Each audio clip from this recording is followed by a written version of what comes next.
Here is something that should genuinely bother you. Everything in the universe is spinning. Every particle, every planet, every galaxy, all of it rotating, all of it carrying angular momentum that the laws of physics say can never be destroyed. And yet the universe as a whole, as best we can measure, has a total rotation of 0. Every piece spinning, the whole perfectly still.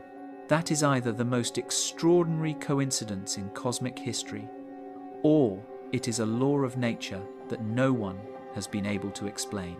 Either way, Kurt Gödel proved that if that 0 ever slips, even slightly, time travel becomes a reality, which has implications beyond anything you and I can imagine. If you are new, welcome to Sundown Science. Subscribe and get comfortable.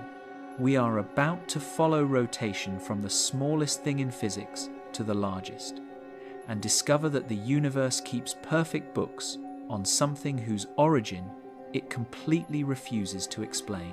We will also explore why time travel is not a far-fetched idea, according to one mathematician's solution to an Einstein equation.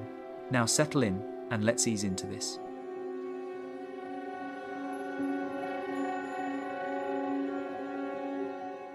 Part 1. The hidden rotation you never notice. Nothing around you is still. Not the chair you are sitting in, not the floor beneath it, not the air moving lazily through the room, not the coffee cooling on the table, not the phone in your hand, not the walls of the building that feel so permanent and fixed. Every single object in your immediate environment, every object you have ever touched, ever stood on, ever leaned against, is moving, not slowly, not gently, not in any way your body can detect, but at a speed that, if you could somehow step outside the system and watch it from a distance, would look like a choreographed, high-velocity rotation so large and so smooth that it appears, from the inside, to be perfect stillness. Right now, if you are standing anywhere near the equator of this planet, your body is being carried eastward at 1,674 kilometers per hour. That is faster than most military aircraft at cruise speed. That is faster than the speed of sound in air at sea level, which clocks in at around 1,235 kilometers per hour. You are outrunning sound, constantly, in a direction you cannot feel, on a rotating sphere that completes one full revolution every 23 hours, 56 minutes, and 4 seconds. And you feel nothing. Not a whisper of wind, not a vibration, not the faintest sense of motion. Just the ordinary static feeling room around you, humming quietly with the illusion that everything is at rest. The reason you feel nothing is one of the most elegant ideas in physics. It is called an inertial frame. When a system moves at a constant velocity, or, in the case of Earth's rotation, when the rate of change in that velocity is gentle enough that your body cannot register the acceleration, your nervous system has no way to distinguish between sitting still and sitting on a conveyor belt moving at 1,500 kilometers per hour. You are not wired to detect constant motion. You are wired to detect changes in motion.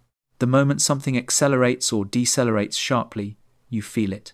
But smooth, continuous rotation at a fixed rate, the brain files it away as stillness.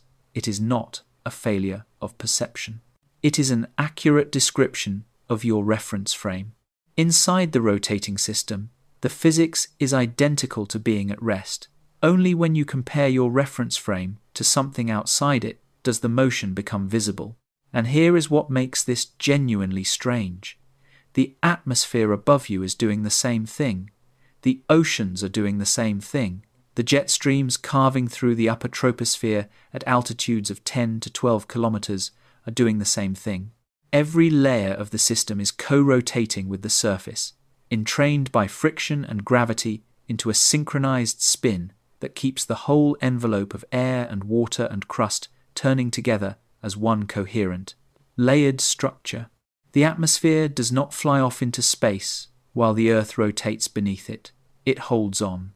It rotates with the planet, dragged along by a gravitational grip strong enough to keep trillions of tons of gas and liquid moving in lockstep with a sphere of rock and iron. The one place this co-rotation breaks down slightly, the one place you can actually see the rotation of the Earth expressed as a real, measurable physical effect, is in the behavior of large-scale weather systems. This is the Coriolis effect.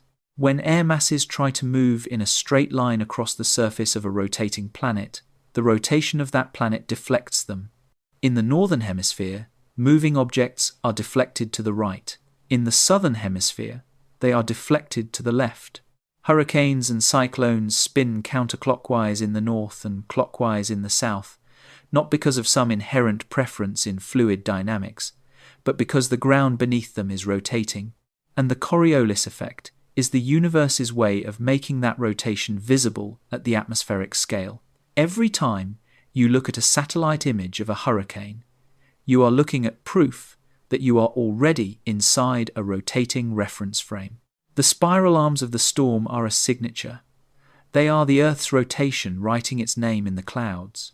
But even that is surface level, if you will forgive the phrase, because the rotation does not stop at the scale of planets and atmospheres. It goes all the way down. Buried in the physics of matter itself, at the deepest level we currently understand, is a phenomenon called quantum spin, a property every fundamental particle possesses that behaves, mathematically and experimentally, like a form of angular momentum, even though it cannot be explained as a particle literally rotating in space. And there is a beautiful, almost eerie signature of this quantum-level spin that you can detect with the right equipment anywhere in the universe. It is called the hydrogen hyperfine transition. The hydrogen atom is the most abundant structure in the cosmos. Roughly 75% of all ordinary matter in the universe is hydrogen. In a single hydrogen atom, one electron orbits one proton, and both particles carry their own intrinsic quantum spin. Most of the time, the electron and the proton have their spins aligned in opposite directions, because that is the lower energy state. But occasionally, the electron flips its spin to align with the proton instead, a slightly higher energy configuration, and then flips back. When it flips back down to the lower state, it releases a photon.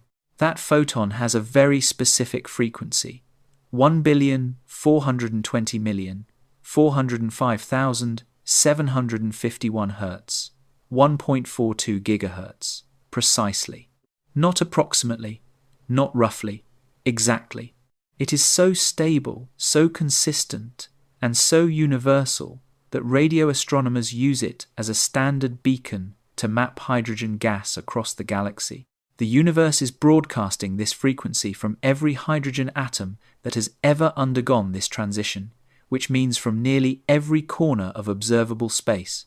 Every hydrogen atom in your body, in your water, in your proteins, in your DNA, in the fluid around your cells, is participating in a quantum rotational process. The spin of the electron and the proton is not something happening to the hydrogen. It is a property of what hydrogen is. The rotation is built in. It is intrinsic. It does not need to be caused, triggered, or initiated. It simply exists as a feature of matter at its most fundamental level. So let us be very clear about where we are so far. Your body is rotating at over 1,000 miles per hour on the surface of a planet. That planet is orbiting a star at 30 kilometers per second. The star is moving through the Milky Way at around 230 kilometers per second.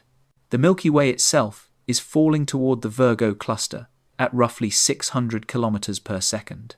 And at the bottom of all of this, inside the atoms that make up everything you can see or touch, there is a layer of intrinsic quantum spin that never stops, never winds down, and never requires any energy to maintain. Motion is not something that happens in the universe. Rotation is the default. It is the ground state of matter embedded in gravitational systems. The still objects, the resting bodies, the motionless surfaces, these are all local illusions constructed by your reference frame. The universe, from the quantum scale to the galactic scale, does not do stillness. It does spin. And if that is true, if rotation is this fundamental, this universal, this persistent, then the question that ought to keep you up at night is not why things spin. The question is whether anything, anywhere, ever stops. Part 2. The hierarchy of spinning things. There is a law in